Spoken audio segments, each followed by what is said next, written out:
Oke teman-teman, balik lagi bersama saya Arbi Chuning. Di video kali ini saya mau share tutorial gimana cara download Windows 11 dan kita juga akan install bootable di sini ya. Ini pakai flash disk atau pakai micro SD, dipakai card reader gitu. Oke, langsung aja kita akan di desktop ya. Kita akan buka browser dulu.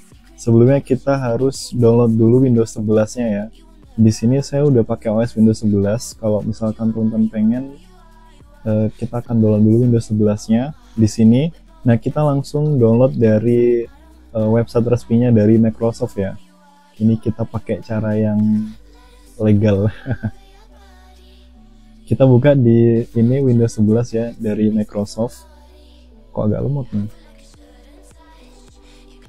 Waduh, lemot. Oke, tampilannya akan seperti ini ya. Di sini ada beberapa opsi untuk Windows 11. Nah, di sini create Windows 11 installation media. Ini dia langsung ke Mac bootable, USB atau DVD. Kita pilih aja yang ini ya, download Windows 11 disk image atau ISO ya untuk 64-bit devices. Oke, kita pilih select download, ini kita pilih yang ini. Windows 11 Multi Edition ISO 464 ya. Lalu sebelumnya kita bisa baca-baca ini sih, tapi sebenarnya ini untuk ngecek aja apakah laptop teman-teman itu support untuk Windows 11 ini ya. Terus kita harus punya flash disk itu minimal 8 GB.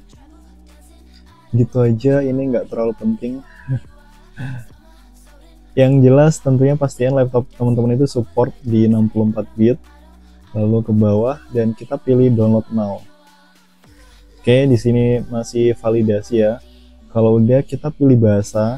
Di sini saya bakal pilih bahasa Inggris untuk terserah sih, US aja US. Lalu kita pilih confirm. Lalu di sini masih validasi ya. Setelah itu kita langsung ini download 64 bit download ini untuk English ya. Di sini maka sudah muncul ini download ya. Ini akan saya stop karena saya sebelumnya sudah download ini Windows-nya udah saya download, karena kalau download langsung terus bikin video itu bakal lama. Ini ukurannya 6 GB. Nah, seperti ini ya teman-teman. Dia formatnya ISO. Ini ISO this image file. Oke, kalau udah sekarang kita bakal bikin USB bootable ya. USB bootable. Di sini kita pakai Rufus. Jadi kalau teman lihat di video saya sebelumnya itu saya sudah beberapa kali membuat tutorial pakai Rufus ya. Dan di sini di video ini juga saya bakal pakai Rufus juga. Ini versi terbaru di versi 4 ternyata 4.4. Oke, ini download aja ya yang exe ini yang atas sendiri. Ini untuk yang standar.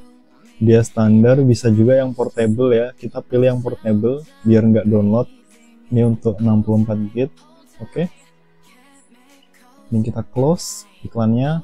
Lalu dia udah download. Lalu kita buka aja, buka Rufusnya. Ini karena dia versi portable, dia nggak perlu diinstal ya. Lalu untuk update kita pilih no. Nah, di sini tampilan Rufusnya akan seperti ini. Lalu kita masukkan ini saya pakai card reader, jadi saya pakai micro USB dari SanDisk 32 GB. Lalu saya pakai card reader seperti ini.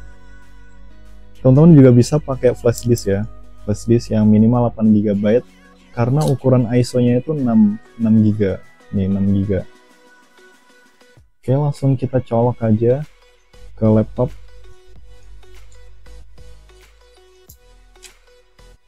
Apakah dia kedetek? Oke, dia kedetek ya. Di sini saya pakai sebelumnya udah ada bootable ya. Ini bootable Ubuntu server untuk Raspberry Pi. Nah, seperti ini dia udah kedetek 32 bit, 32 GB. Lalu di sini saya pilih ISO filenya, ISO ya. Kita pilih select, lalu kita browse di folder tadi yang udah kita download sebelumnya. Nah, ini dia. Oke. Lalu di sini ada pilihan partition scheme. Ini ada AmbiAir sama GPT. Nah, di sini teman-teman pilih sesuai dengan tipe dari harddisk atau SSD teman-teman ya. Karena di sini saya pakai GPT, maka di sini saya pilih GPT. Kalau teman-teman belum paham gimana cara milih antara MBR sama GPT, teman-teman bisa cek video saya sebelumnya. Saya udah pernah bikin gimana cara ngeceknya dan gimana cara ngerubah dari GPT ke AmbiAir atau sebaliknya. Oke, di sini saya pilih GPT. Lalu untuk penamaan ini bisa teman-teman rubah ya. Mungkin yang lebih kebaca aja mungkin Windows 11 gitu aja deh, Windows 11 ya. Oke, kalau udah sekarang kita pilih Start. Nah, di sini karena customize Windows installation. Oke. Kita pilih default aja ya. Kita pilih default, lalu kita pilih oke. Lalu di sini untuk ini ada warning bahwa semua data pada device ini yang ada di card reader atau memori saya bakal kehapus semuanya. Jadi kita pilih oke. Kita pilih oke juga. Oke, sekarang kita tinggal tunggu aja prosesnya sampai selesai. Kalau kita lihat lognya bakal seperti ini. Tuh, dia bakal mulai ekstrak gitu ya untuk membuat USB bootable.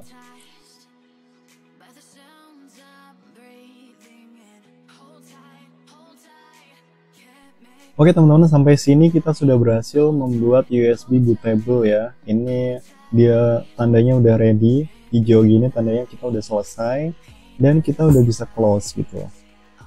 Oke teman-teman, mungkin gitu aja tutorial kali ini, dan jangan lupa like, comment, dan subscribe. Jangan lupa aktifkan loncengnya biar teman-teman gak ketinggalan video-video selanjutnya. Thank you.